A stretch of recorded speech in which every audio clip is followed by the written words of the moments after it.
चिराग पासवान जी। पासवान जी अभी जवाब देना। धन्यवाद सर, अभी जवाब देंगे उनसे मिल जाए।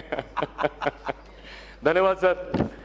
सर, राष्ट्रपति जी के अभिभाषण पर धन्यवाद प्रस्ताव के दौरान अपना मत रखना मेरे लिए एक सौभाग्य की बात है, और ये मौका, ये लम्हा और ज़्यादा खूबसूरत इसलिए भी हो जाता है क्योंकि ये इस दशक का राष्ट्रपति जी का पहला अभिभाषण था, और इसमें प्रधानमंत्री जी के प्रयासों को बहुत व्यापक तरीके से प्रधानमंत्री जी के अभिभाषण में दर्शाया गया।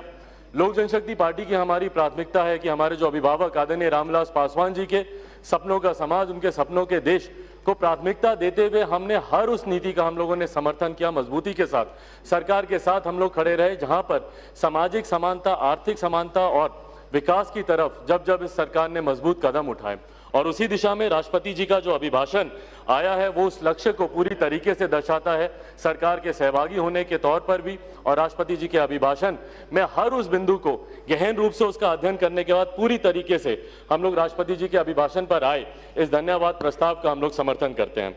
सर, इस संसद में मौजूद तमाम हर एक सांसद को पूरी तरीके से उनको इस बात की इजाजत है कि वो यहाँ पर सरकार की नीतियों का अपने अपने हिसाब से वो आंकलन करें।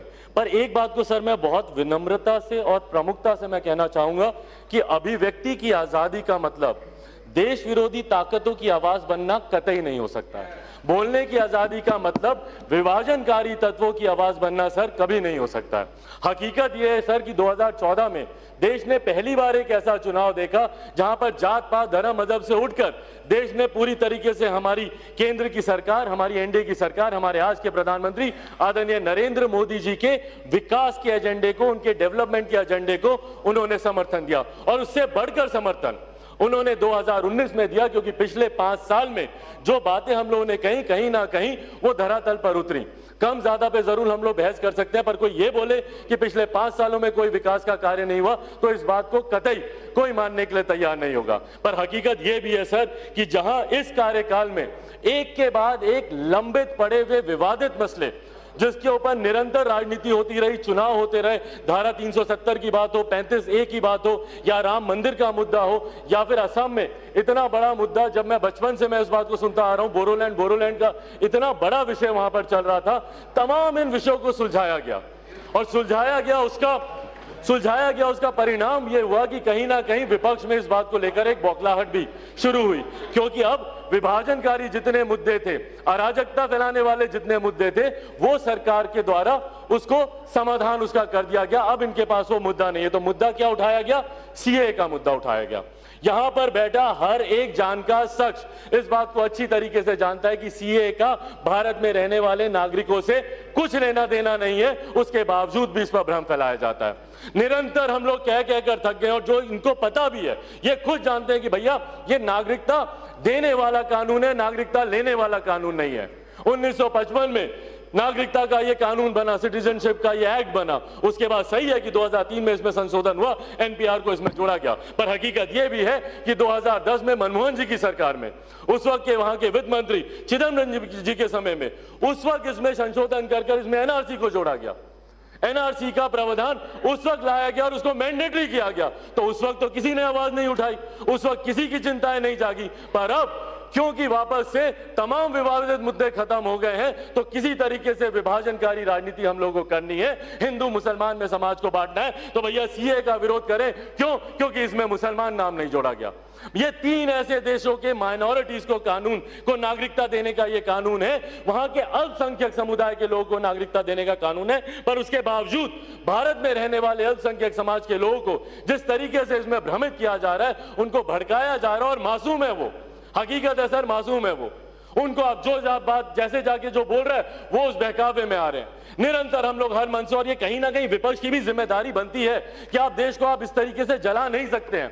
और सर इतिहास देखिएगा, हाथ कंगन को आरसी क्या सर, साल 2 साल 3 साल में पता चल जाएगा कि किसकी नागरिकता छीन ली। पर उस वक्त जब यह बात स्पष्ट होगी कि इस कानून से किसी की नागरिकता नहीं गई, तो उस वक्त इतिहास इन लोगों को और ऐसे राजनीतिक दलों को और ऐसे राजनीतिक नेताओं को कभी माफ नहीं करेगा जिन्होंने देश में आगजनी और अराजकता का माहौल बनाया।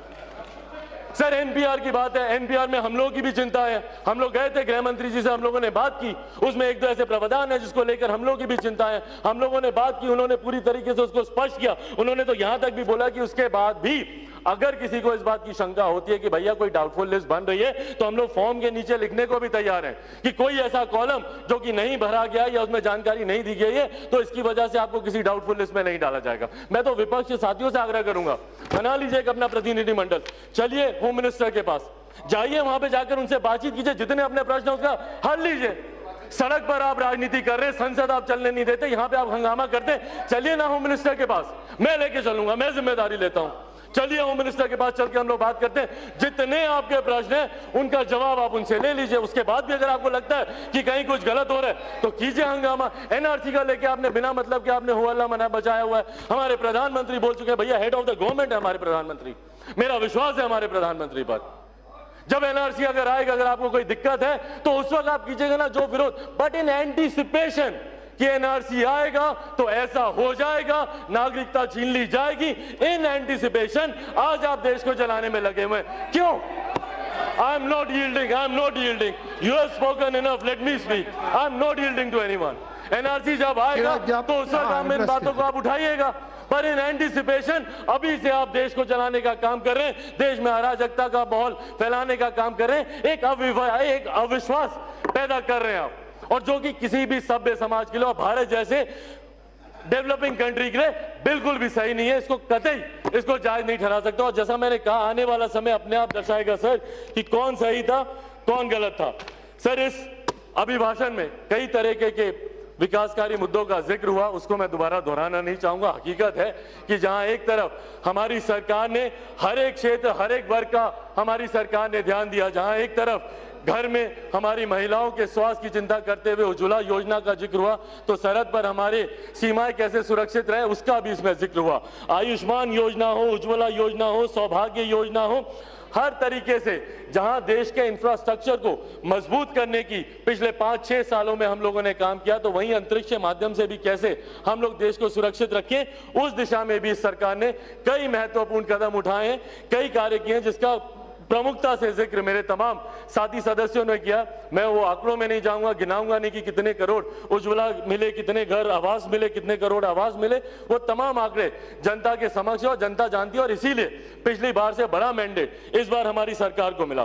पर सर मेरी पार्टी की तरफ से कुछ ऐसे विषय हैं जिसको मैं सरकार के समक्ष मैं रखना चाहता हूं, कुछ ऐसी मांगे हैं मेरी अपनी पार्टी की तरफ से जो मैं सरकार के समक्ष मैं रखना चाहता हूं, और मैं चाहूंगा कि सरकार उस पर भी उतनी ही गंभीरता से अपना ध्यान दे, जिसमें सबसे प्रमुखता से इंडियन जुडिशियल सर्विसेज है। सर मैं चाहता हूं कि जल्द से जल्द इंडियन जुडिशियल सर्विस का गठन हो। जिस तरीके से आईएएस आईपीएस ऑफिसर्स कंपटीशन के माध्यम से उनकी नियुक्ति होती है, कंपटीशन के माध्यम से वो चुनकर आते हैं, उसी तरीके से मैं चाहता हूं कि जुडिशियल सर्विस में भी जजों की नियुक्ति भी उसी माध्यम से, अभी जिस तरीके से कॉलेजियम बना हुआ है और उस कॉलेजियम में जो गिनती के लोग घर परिवार हैं उसी में से ही जजों की नियुक्ति होती है। मैं चाहता हूं सर कि जो वंचित वर्ग के लोग हैं, ऐसे अनुसूचित जाति जनजाति पिछड़ा वर्ग या ऊंची जाति में भी जो गरीब परिवार के लोग हैं जिनकी रीच वहां तक नहीं है, वो कंपटीशन के माध्यम से। और सर जब ऐसे लोग जज बनकर वहां पे जाएंगे तो जिस तरीके से हम लोग देखते हैं कि जस्टिस डिलेड जस्टिस डिनाइड, और उसका सबसे बड़ा उदाहरण सर निर्भया का केस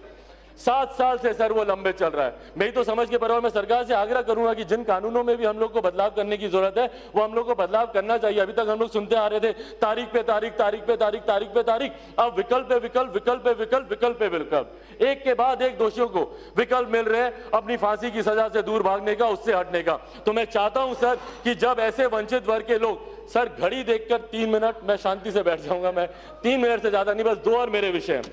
तो मैं चाहता हूं सर कि जल्द से जल्द इंडियन जुडिशियल सर्विसेज का गठन हो, ताकि वंचित वर्ग के लोग भी, गरीब परिवार के लोग जिन्होंने सही मायनों में प्रताड़ना को झेला है, उनको महसूस किया है, जब जज बनकर वहां पे बैठेंगे तो एक ईमानदारी से और तत्परता से वो इन केसेस की तरह वो कार्य करेंगे।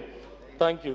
साथ ही में सर मैं और यहाँ पे जब मैं इस विषय को उठा रहा हूं तो मैं जितनी भी हमारी महिला सांसद है उनका संरक्षण भी चाहूंगा, आपका भी चाहूंगा सुप्रिया मैम, सबका संरक्षण चाहूंगा, समर्थन भी चाहूंगा। विमेन रिजर्वेशन बिल सर, देश की आधी आबादी है और आधी आबादी, थैंक यू, देश की आधी आबादी है सर, और आधी आबादी को अब उसका सम्मान मिलना चाहिए।